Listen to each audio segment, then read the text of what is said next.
অনেকে ভাবেন সব জয়েন্ট ব্যথা একই জিনিস, কিন্তু আসলে তা নয়।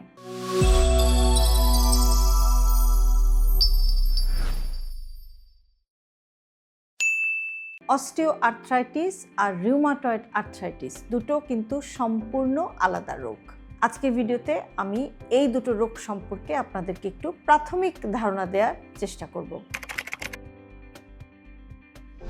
প্রথমে অস্টিও আর্থ্রাইটিস বা যেটাকে আমরা সংক্ষেপে বলে থাকি ওএ সেটা নিয়ে বলি। অস্টিও আর্থ্রাইটিস মূলত ক্ষয়জনিত সমস্যা। আমাদের যখন বয়স বাড়তে থাকে, বয়স বাড়ার সাথে সাথে আমাদের জয়েন্টের কার্টিলেজ পাতলা হতে থাকে।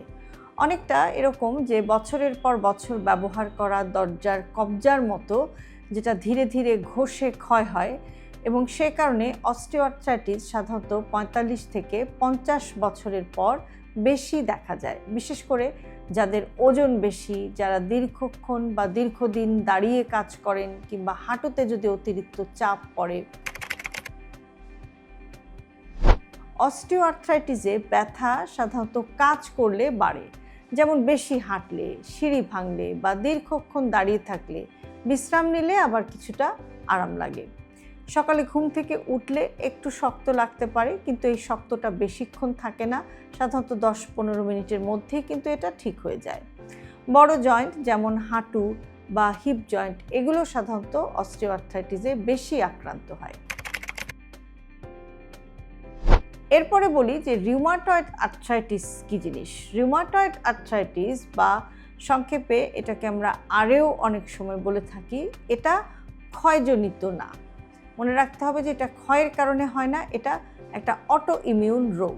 মানে শরীরের প্রতিরক্ষা ব্যবস্থাটা ভুল করে নিজের জয়েন্টের উপর নিজেই আক্রমণ শুরু করে ফেলে, এবং সে কারণে জয়েন্টের ভেতরে প্রদাহ হয়, এবং সেই প্রদাহের কারণেই কিন্তু ফোলা, ব্যথা এবং শক্ত ভাবের কারণ হয়।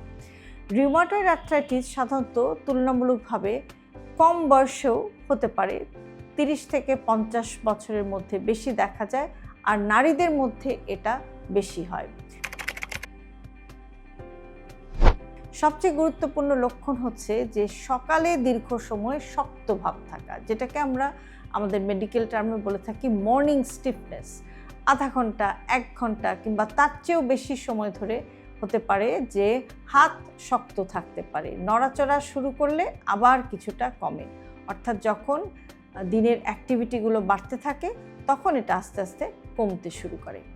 আরেকটা বড় ক্লু হচ্ছে যে দুই পাশের একই জয়েন্ট একসাথে আক্রান্ত হওয়া, যেমন ২ হাতের আঙ্গুল, ২ কবজি জয়েন্ট ফুলে যায়, হাত দিলে একটু গরম লাগে বা উষ্ণ লাগে। অনেক সময় শুধু ব্যথা নয়, শরীরও দুর্বল লাগে, হালকা জ্বর ভাবও থাকে, ক্লান্তিও আসে। এগুলো হচ্ছে রিউমাটয়েড আর্থ্রাইটিসের লক্ষণ। অস্টিও আর্থ্রাইটিস সাধারণত শুধু জয়েন্টে সীমাবদ্ধ থাকে, কিন্তু রিউমাটয়েড আর্থ্রাইটিস শরীরকে প্রভাবিত করতে পারে, শরীরের অন্যান্য অঙ্গেও কিন্তু এফেক্ট করতে পারে। যেমন হচ্ছে যে ফুসফুস, হৃৎপিণ্ড, চোখেও কিন্তু জটিলতা হতে পারে যদি এটাকে নিয়ন্ত্রণ করা না হয়। আরেকটা গুরুত্বপূর্ণ পার্থক্য হচ্ছে যে রোগের গতি। অস্টিও আর্থ্রাইটিস কিন্তু ধীরে ধীরে বাড়ে, আবার রিউমাটয়েড আর্থ্রাইটিস চিকিৎসা না করলে তুলনামূলকভাবে দ্রুতই কিন্তু জয়েন্টের স্থায়ী ক্ষতি করতে পারে, এমনকি আঙ্গুল বাঁকাও হয়ে যেতে পারে, অর্থাৎ আঙ্গুলে বিভিন্ন ধরনের ডিফর্মিটি দেখা যেতে পারে। সহজভাবে যদি আমরা বলি যে অস্টিও আর্থ্রাইটিস হলো সময়ের সাথে ক্ষয়, আর রিউমাটয়েড আর্থ্রাইটিস হলো শরীরের ভেতরের প্রদাহজনিত আক্রমণ। তাই যদি কারো সকালে দীর্ঘ সময় হাত শক্ত থাকে, দুই পাশের আঙ্গুল ফুলে যায়, পাশে শরীর দুর্বল লাগে, সাথে সাথে শরীর দুর্বল লাগে, তাহলে শুধুমাত্র গেটে বা ভেবে কিন্তু বসে থাকলে হবে না।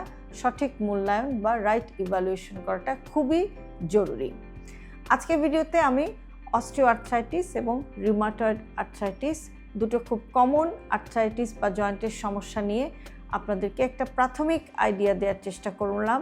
এগুলো যদি আপনাদের একটু মিনিমাম ধারণা থাকে, তাহলে কিন্তু এই সমস্যাগুলোর প্রতিকার এবং প্রতিরোধ আপনাদের জন্য সহজ হবে বা ইজি হবে, এবং সে কারণে আমি তুলনামূলকভাবে দুটো আর্থ্রাইটিসকেই এক ভিডিওতে সংক্ষেপে কিছু কিছু প্রাথমিক আইডিয়া দেওয়ার চেষ্টা করলাম। একটি জিনিস মনে রাখবেন যে হেলদি লাইফস্টাইলকে কখনোই আপনি অনেক বেশি জটিল ভাববেন না। আপনার দৈনন্দিন জীবনের ছোট ছোট অভ্যাসের পরিবর্তনই কিন্তু আপনাকে একটি সুস্থ জীবনধারার দিকে নিয়ে যেতে পারে। আর সে কারণে আমরা সব ভিডিওতে সবসময় বলে থাকি হেলদি লাইফস্টাইল সিম্পলিফাইড। আজকের ভিডিওটি যদি আপনাদের কাছে ইউজফুল মনে হয় তাহলে অবশ্যই ভিডিওটি আপনার প্রিয়জনকে পাঠাতে ভুলবেন না। আর এরকম আরও ভিডিও প্রতিনিয়ত পেতে সাবস্ক্রাইব করুন আমাদের ইউটিউব চ্যানেল এবং ফলো করুন আমাদের Facebook page with doctor Shahnaz Chowdhury.